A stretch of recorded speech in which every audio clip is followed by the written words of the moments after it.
Sesaat lagi kita akan mengikuti Embun Pagi.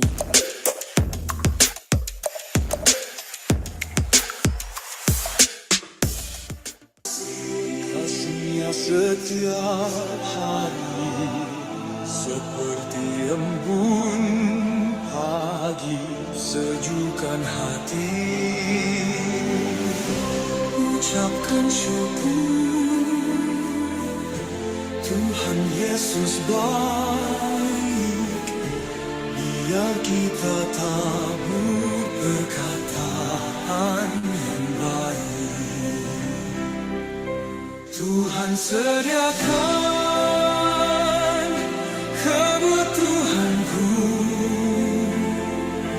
Dia akan cukupkan semua yang ku perlu.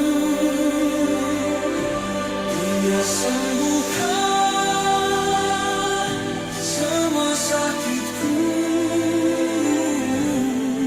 berikan damai sejahtera yang lampaui akalku. Tuhan buka jalan, pimpin semua langkahku. Dia tiang awan dan tiang apiku. Ayub pasal yang ke-23, ayat pertama sampai ayat yang ke-17. Tetapi Ayub menjawab, "Sekarang ini keluh kesahku menjadi pemberontakan, tangannya menekan aku, sehingga aku mengadu. Ah, semoga aku tahu mendapatkan dia dan boleh datang ke tempat ia bersemayam. Maka akan kupaparkan perkaraku di hadapannya, dan kupenuhi mulutku dengan kata-kata pembelaan. Maka aku akan mengetahui jawaban-jawaban yang diberikannya kepadaku, dan aku akan mengerti apa yang difirmankannya kepadaku. Sudikah ia mengadakan perkara dengan aku dalam kemahakuasaannya? Tidak, ia akan menaruh perhatian kepadaku.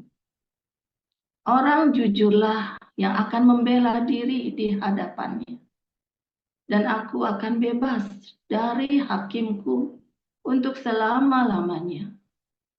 Sesungguhnya, kalau aku berjalan ke timur, ia tidak di sana, atau ke barat, tidak kudapati dia. Di utara ku cari dia, ia tidak tampak. Aku berpaling ke selatan, aku tidak melihat dia. Karena ia tahu jalan hidupku. Seandainya ia menguji aku akan timbul seperti emas. Kakiku tetap mengikuti jejaknya. Aku menuruti jalannya dan tidak menyimpang. Perintah dari bibirnya tidak kulanggar. Dalam sanubariku kusimpan ucapan mulutnya. Tetapi ia tidak pernah berubah. Siapa dapat menghalangi dia? Apa yang dikehendakinya dilaksanakannya juga. Karena ia akan menyelesaikan apa yang ditetapkan atasku. Dan banyak lagi hal yang serupa itu dimaksudkannya. Itulah sebabnya hatiku gemetar menghadapi dia. Kalau semuanya itu kubayangkan, maka aku ketakutan terhadap dia. Allah telah membuat aku putus asa. Yang Maha Kuasa telah membuat hatiku gemetar. Sebab bukan karena kegelapan aku binasa, dan bukan juga karena mukaku ditutupi gelap gulita. Demikian. Lukas 14, pada suatu hari Sabat yang Yesus datang ke rumah salah seorang pemimpin dari orang-orang Farisi untuk makan di situ. Semua yang hadir mengamati dia dengan seksama. Tiba-tiba datanglah seorang yang sakit busung air berdiri di hadapannya.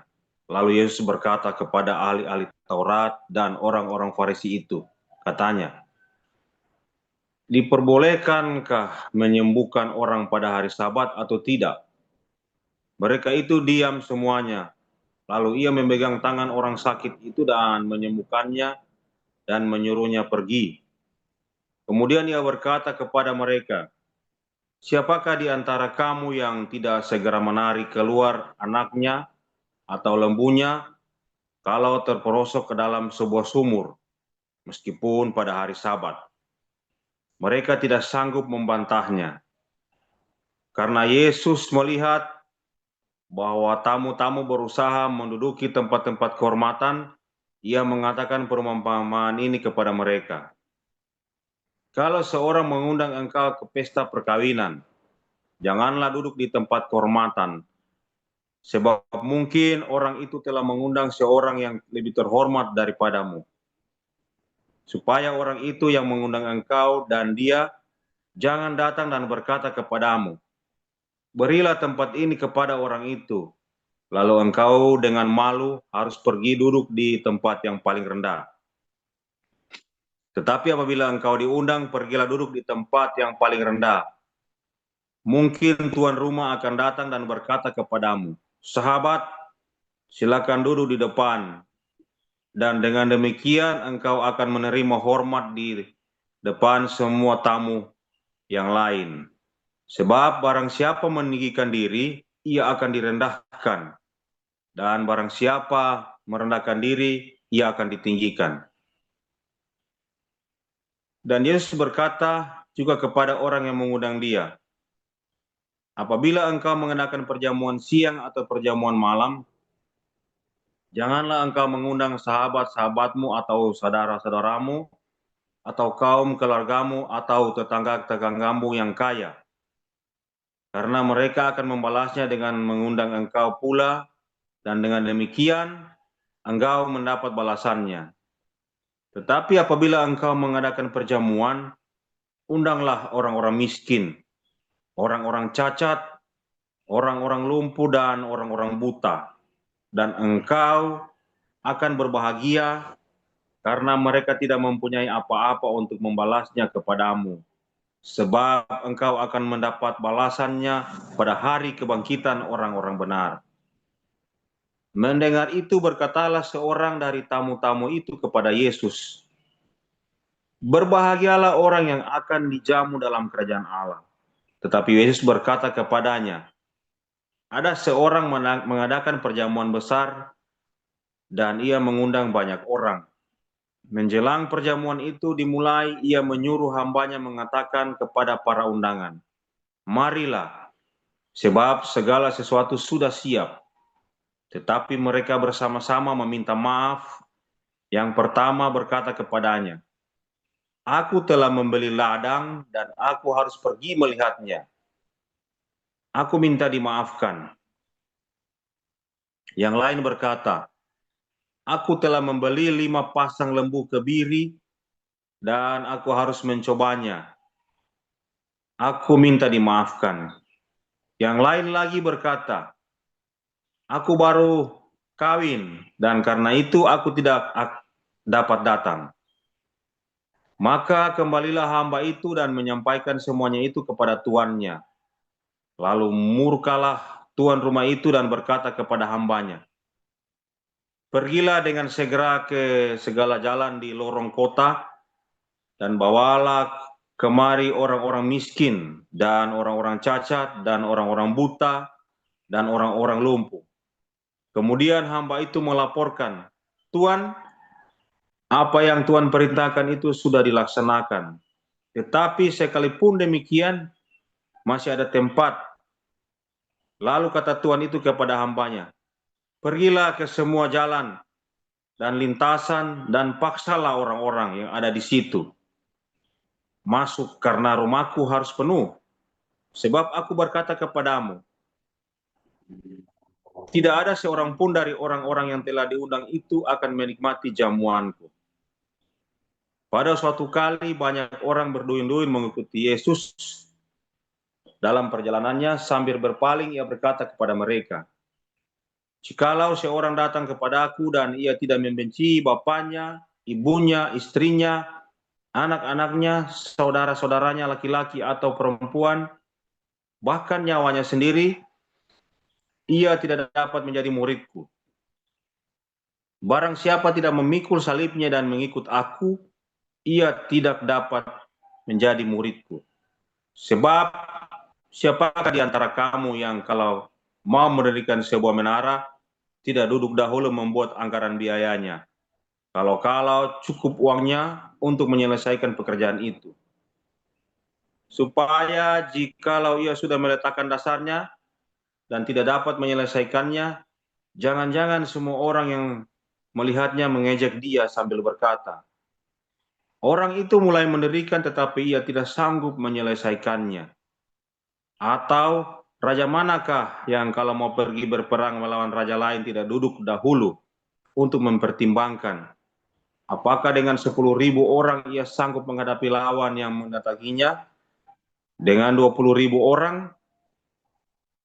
Jikalau tidak, ia akan mengirim utusan selama musuh itu masih jauh untuk menanyakan syarat-syarat perdamaian. Demikian pula lah tiap-tiap orang di antara kamu yang tidak melepaskan dirinya dari segala miliknya tidak dapat menjadi muridku. Garam memang baik, tetapi jika garam juga menjadi tawar, dengan apakah ia diasinkan? Tidak ada lagi gunanya baik untuk ladang maupun untuk pupuk, dan orang membuangnya saja. Siapa mempunyai telinga untuk mendengar, hendaklah ia mendengar." Demikian firman Tuhan. Firman Tuhan selalu baru setiap hari ketika kita menanti-nantikan Tuhan dengan penuh cinta, dengan penuh pengharapan yang teguh, ya, dan terus berpikir dengan akal sehat. Ketika kita masuk padang gurun, ya, mengapa orang-orang yang tidak percaya kepada Tuhan di padang gurun, walaupun terus lama muter-muter, mereka tetap lebih survive daripada orang-orang yang beragama Kristen. Banyak, atau orang-orang yang tidak beragama di padang gurun itu lebih survive. Makanya mereka tinggal di padang gurun, orang-orang ini. Ya. Mengapa orang-orang ini bisa survive di padang gurun? Mengapa orang Israel itu harus masuk ke tanah perjanjian? Mengapa orang Amalek, orang Amon, Moab itu di padang gurun mereka bisa bertahan hidup? Ya, orang Midian, orang-orang ini ya, orang-orang, mengapa mereka bertahan di padang gurun?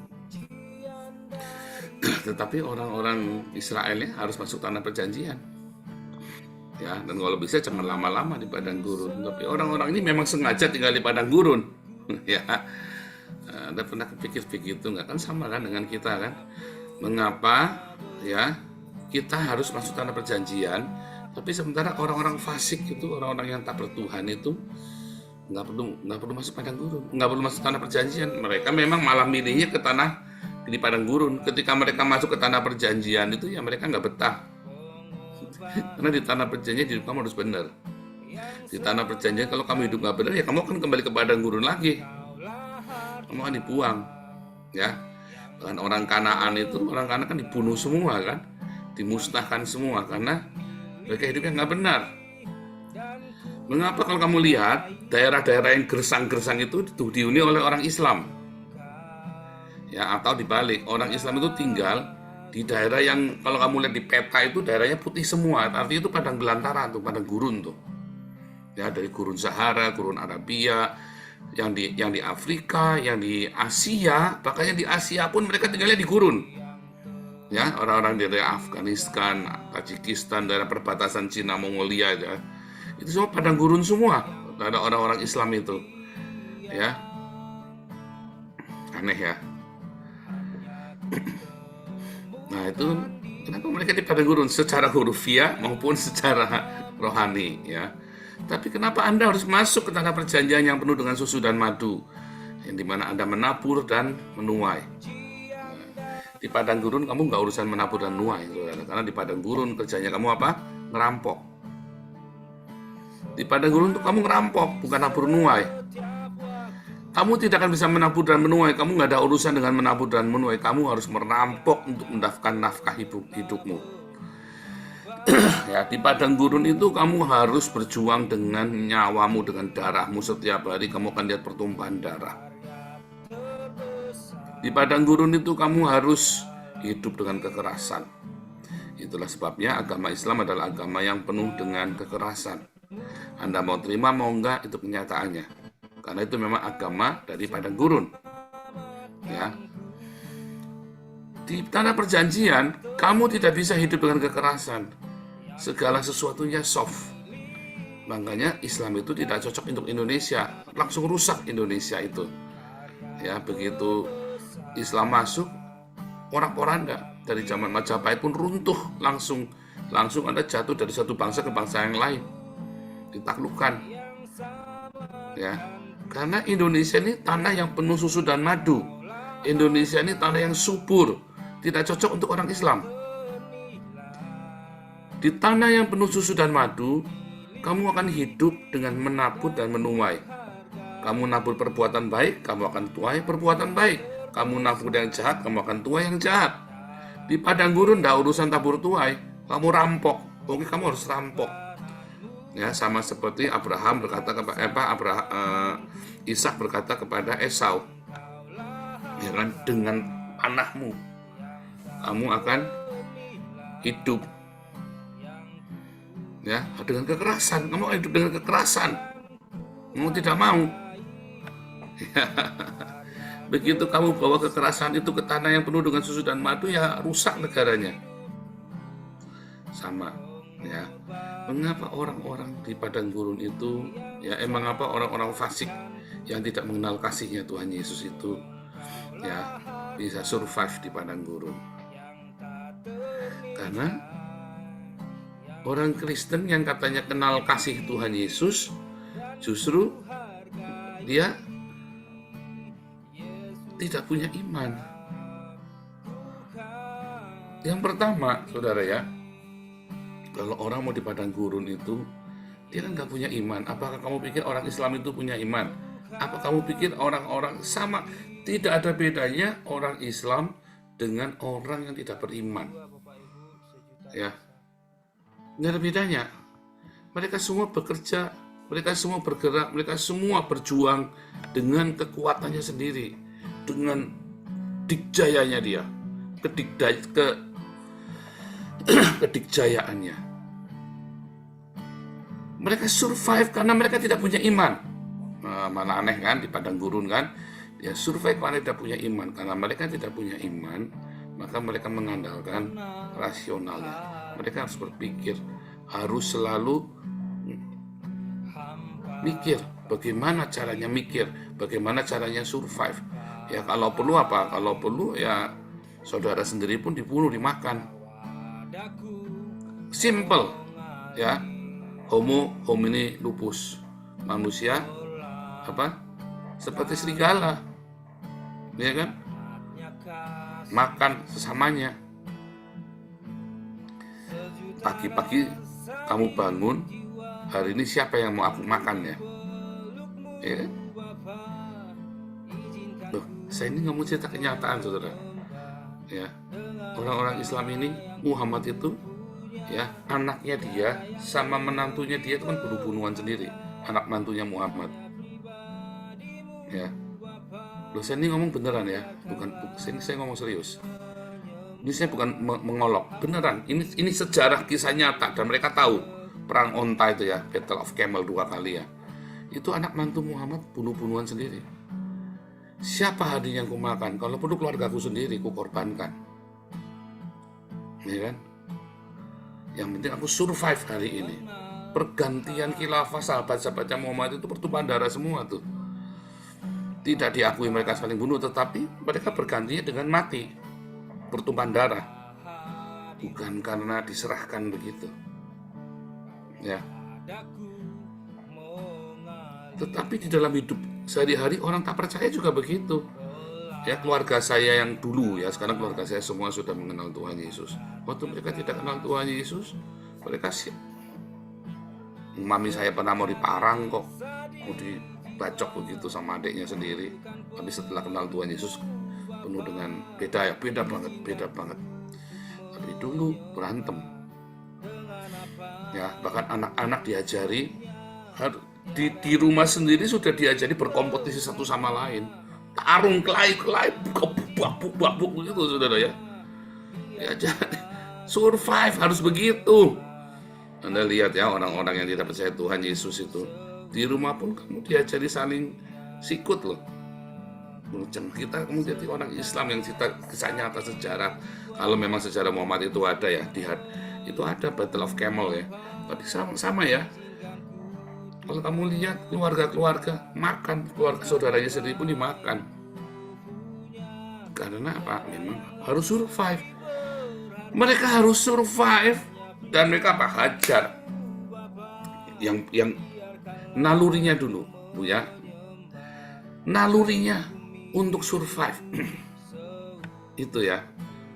Nah, dengan cara apa ya? Dengan cara makan sesamanya. Kamu termasuk orang yang seperti itu nggak? Naluri untuk survive. Orang yang punya adversity quotient-nya tinggi, ya dia punya naluri untuk survive, hajar dulu. Yang paling gampang dihajar. Siapa yang paling gampang dihajar? Siapa yang paling gampang kamu tipu? Anda yang sering utang-utang, siapa yang paling gampang kamu utangi? Pertama kali korbanmu itu siapa? Ya keluargamu. Kamu yang suka utang-utangnya pertama kali siapa? Keluargamu kan yang diutangi kan. Dan yang ditipu pertama kali kan keluargamu kan, utang gak dibayar kan. Ayo jujur. Baru nanti mulai levelnya mulai tambah tinggi. Akhirnya kamu tipu, akhirnya sebanyaknya. Akhirnya kan begitu kan, level ada level. Tapi pertama korbannya pasti keluargamu dulu. Ya. Pertama itu keluargamu dulu yang kamu sikat dulu. Nah itulah satu naluri. Mengapa orang ini survive di padang gurun? Kamu mau begitu? Ya boleh saja, hidup kan pilihan. Kalau kamu mau begitu juga boleh. Kedua, saudara, mengapa orang bisa survive di padang gurun, saudara ya? Tadi karena dia nggak punya iman ya, tapi dengan instingnya dia. Ya. Yang kedua, dia waras, dia pakai akal sehatnya di padang gurun. Mengapa orang banyak gagal di padang gurun? Karena dia tidak berpikir dengan akal sehat. Padang gurun itu terlalu panas, otakmu itu sampai encer, sampai lumer otakmu itu, saudara. Sampai kamu nggak bisa berpikir dengan akal sehatmu lagi. Di tengah-tengah masa-masa kesesakanmu, kamu nggak bisa survei, kamu nggak pernah gunakan akal sehatmu. Kenapa nggak bisa gunakan akal sehatmu? Satu, kamu panik, betul? Dalam masa-masa tekanan ya, keluargamu berantakan, utangmu banyak, tiba-tiba hancur semua bisnismu, tiba-tiba kamu kena sakit, panik nggak saudara? Panik dong. Nggak mungkin nggak panik. Saya pun panik. Saya panik sekali ya. Saya itu selalu tenang ya. Saya temperamen, tapi saya kalau menghadapi masalah itu saya tenang ya. Tenang dalam arti saya akal sehat. Tetapi ketika saya benar-benar nggak kelar-kelar, padang gurun itu kan kamu nggak bisa ngelihat ujung pangkalnya, kamu nggak lihat itu. Terus kamu lihat itu ujung tuh, ada oasis, ada mata air, kamu datengin fata morgana, iya nggak? Datengin lagi ada oasis, kamu pikir, aduh lumayan. Ternyata fata morgana, artinya apa? Cuma mimpi. Kamu datengin lagi, kamu kira itu tempatnya baik. Fata morgana, ada hijau-hijau, ada air-air. Ternyata semua fata morgana. Kalau kamu sekali, 2 kali, 10 kali, yang ke-20, 30 kali kamu goyang hatimu, saudara, panik kamu. Waduh, panik. Sekali, 2 kali, 3 kali fata morgana, saya tenang. Cool, keep cool. Begitu sudah 5, 6, salah terus. Fata morgana semua yang saya temui, saya kira itu pertolongan, saya kira itu akhir dari padang gurun saya. Oh enggak, masih jauh. Apalagi tiba-tiba kamu kembali ke tempat asalmu. Loh, kita kembali sudah di sini. Waduh, kamu panik tuh langsung tuh. Mati kamu langsung di padang gurun. Bener nggak? Siapa yang begitu? panik. Orang di padang gurun tuh nggak boleh panik. Masalahnya padang gurun tuh bikin panik. Ya, panasnya itu bikin otakmu tuh nggak bisa mikir. Apalagi air dan roti serba sedikit. Sebetulnya air dan roti serba sedikit itu nggak apa-apa, kan ada kan. Tapi kan kita panik. Loh, kalau besok nggak ada gimana? Kalau besok nggak ada airnya gimana? Ayo, panik nggak? Nah, tapi kalau kamu tetap punya akal sehat, ya, bahkan kamu tidak percaya Tuhan Yesus, tidak percaya kepada Tuhan, tidak punya iman, yang penting kamu punya akal sehat, kamu akan survive di padang gurun. Apakah kamu bisa masuk tanah perjanjian? Belum tentu. Ya, nggak bisa, nggak bisa. Ya, untuk masuk tanah perjanjian kamu harus pegang Torah, kamu harus lakukan beriman kepada Torah, percaya kepada janji Tuhan Yesus. Ya, tapi kamu akan di padang gurun terus. Ya udah, kamu akan di padang gurun, tapi kamu survive. Pertama, karena kamu punya insting naluri untuk hidup. Sikat dulu siapa yang paling dekat dengan kamu. Yang paling lemah kamu hajar dulu, ya kan? Kamu sikat dulu. Kedua, kamu harus selalu menggunakan akal sehatmu, jangan panik di padang gurun. Maka kamu akan survive. Apakah kamu bisa masuk tanah perjanjian? Nggak akan. Apakah orang-orang yang tadi pakai insting itu tadi untuk bertahan hidup bisa masuk tanah perjanjian? Tidak akan. Itulah sebabnya mereka tetap di padang gurun. Manusia-manusia padang gurun ini kan, orang-orang Islam ini. Paling lagi saya bukan menghina ya, ini jangan ngomong saya penistaan agama nih. Ya, kasihan nanti ya yang di Zoom kita ya dituduh. Itu kenyataannya. Kamu lihat buka peta, semua daerah Islam itu ya pasti daerahnya putih, gersang padang gurun, ya. Nah, tapi ada yang ketiga supaya kamu bisa survive di padang gurun. Kamu tinggal tenang percaya. Tinggal tenang percaya kepada Tuhan Yesus, kepada janji Tuhan bahwa kamu akan masuk tanah perjanjian, bahwa padang gurun itu sebenarnya hanya sejengkal dalam hidupmu. Ucapkan syukur senantiasa. Kamu bisa survive di padang gurun dengan ucapan syukur. Karena kamu tenang, kamu tahu air dan roti serba sedikit, tapi pasti cukup. Tuhan janji, ya, Tuhan akan cukupkan semua kebutuhanmu, semua keperluanmu. Cukup, tidak akan kurang. Kamu akan survive, ya. Kamu tidak perlu punya insting untuk membunuh orang, tidak perlu. Tidak perlu kamu punya insting untuk siapa yang mau aku hajar dulu hari ini, tidak perlu. Kamu cukup tinggal tenang percaya bahwa Tuhan akan cukupkan. Sebenarnya benar-benar Tuhan cukupkan. Lalu kamu bekerja dengan tenang, jalan dengan tenang, lakukan yang seharusnya kamu lakukan dengan tenang, yang diberkati oleh Tuhan. Ditambah kalau kamu selalu menggunakan akal sehatmu, ya tentu kamu akan survive. Tapi jangan andalkan kekuatanmu sendiri. Sekali kamu pilih mau jalan dengan andalkan kekuatanmu sendiri, kamu harus hidup dengan instingmu. Artinya, forget it, masuk ke tanah perjanjian. Nggak usah mikir masuk tanah perjanjian. Yang penting aku survive dengan instingmu, dengan kekuatanmu. Ya, terkutuklah orang yang mengandalkan kekuatannya sendiri. Ya kan? Tapi diberkatilah orang yang berharap kepada Tuhan, yang menaruh percayanya kepada Tuhan. Di padang gurun itu kamu bisa tinggal tenang dan percaya, selalu ada ucapan syukur, sehingga kamu tenang pemikirannya. Tenang. Air dan roti memang sedikit, ucapkan syukur, karena padang gurun itu hanya 40 hari. Yang jadinya bikin lama karena kamu panik, terus kamu mulai ngoceh tuh, mulai ngomel, ngeluh terus setiap hari. Sudah dikasih tahu loh yang benar, nggak percaya karena kamu memang suka ngomel. Kamu memilih untuk ngomel, ya kamu makin muter-muter di padang gurun. Itu pilihan hidupmu. Kamu mau pilih di padang gurun, ya kan? Ya, aku nggak mau caranya, punya cara aku sendiri. Ya berarti kamu jangan mikir masuk tanah perjanjian. Jangan memikir masuk tanah perjanjian. Ya survive lah dengan caramu di padang gurun. Kamu akan survive, bisa. Sikut sana, sikut sini, atau ya kamu harus selalu berpikir logis. Ya. harus selalu berpikir logis. Tetapi kalau kamu tenang, tinggal percaya, otakmu waras, saudara. Kamu kan berpikir dengan logis. Masalahnya di padang gurun itu banyak orang berpikir tidak logis. Ya, dia punya pengajaran, doktrin-doktrin yang penuh dengan tahayul. Kemarin sudah belajar ya. Di otaknya dipenuhi dengan dogma sehingga otakmu nggak waras.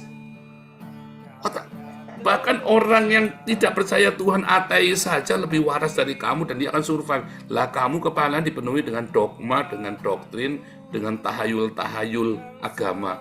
Otakmu tidak waras, kamu tidak akan pernah masuk padang gurun. Mati di padang gurun, iya. Karena kamu nggak waras. Tapi kau mengandalkan Tuhan, bukan. Kamu percaya kepada doktrin, kamu percaya kepada dogma, bukan kepada Tuhan. Taunya dari mana? Ketika kamu percaya pada Tuhan, rohmu akan berbuah. Ya, ada pengampunan, ada kasih, ada kelemah lembut, ada sukacita. Kalau kamu percaya benar-benar kepada Tuhan, wah, aku ke gereja tiap hari bukti saya percaya, bukan. Kamu ke gereja tiap hari bukan bukti kamu percaya. Kamu berdoa tiap hari pun bukan bukti kamu percaya. Kamu ingin merasa bahwa kamu percaya, iya. Kamu melakukan semua ritual-ritual agamamu. Tadi malam kita sudah belajar ya. Hati-hati, ternyata itu adalah penyesatan ya. Ritual itu tidak membawa kamu kepada Tuhan loh. Ritual itu membawa kamu kepada perasaan dekat dengan Tuhan. Itulah sebabnya zaman perjanjian baru semua ritual dihapus sama Tuhan Yesus. Dan itu membuat otakmu gak sehat lagi. Yang penting aku pegang rosario, pegang kuat-kuat, aku beriman. Gak jadi. Sampai matinya gak jadi.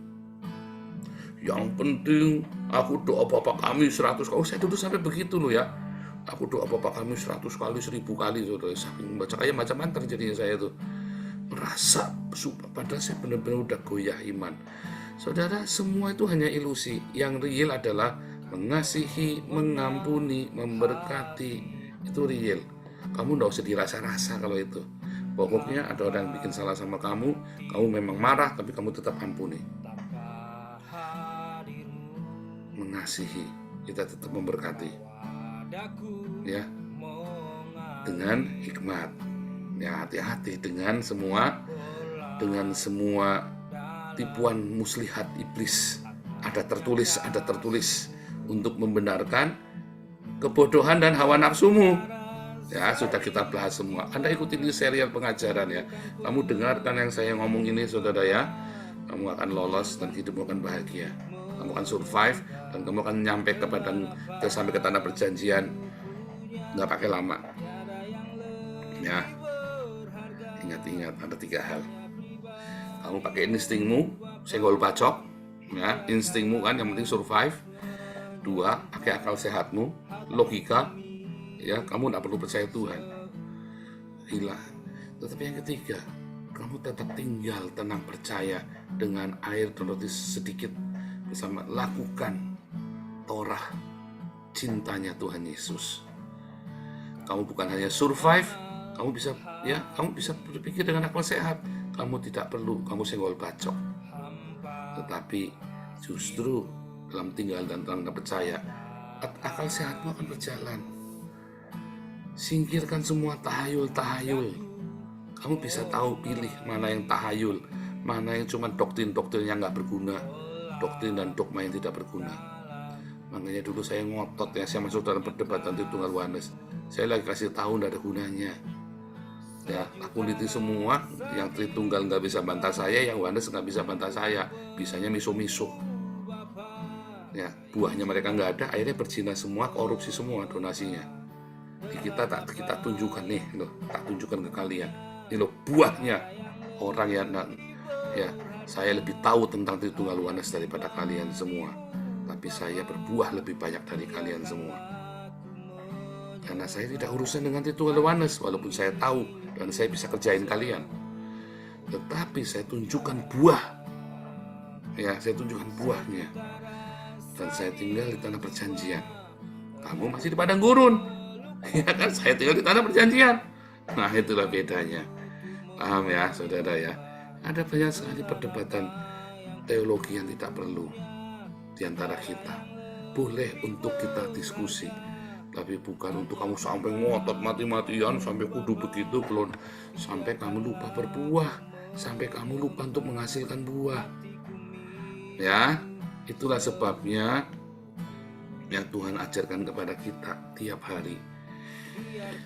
Hidup di dalam cintanya, hidup dalam percaya, hanya dalam tinggal tenang dan percaya kepada Tuhan. Serahkan, maka kamu bisa berpikir dengan waras. Kalau kamu bisa berpikir dengan waras, ya kamu padang gurun itu satu lewatan saja, hanya 40 hari saja.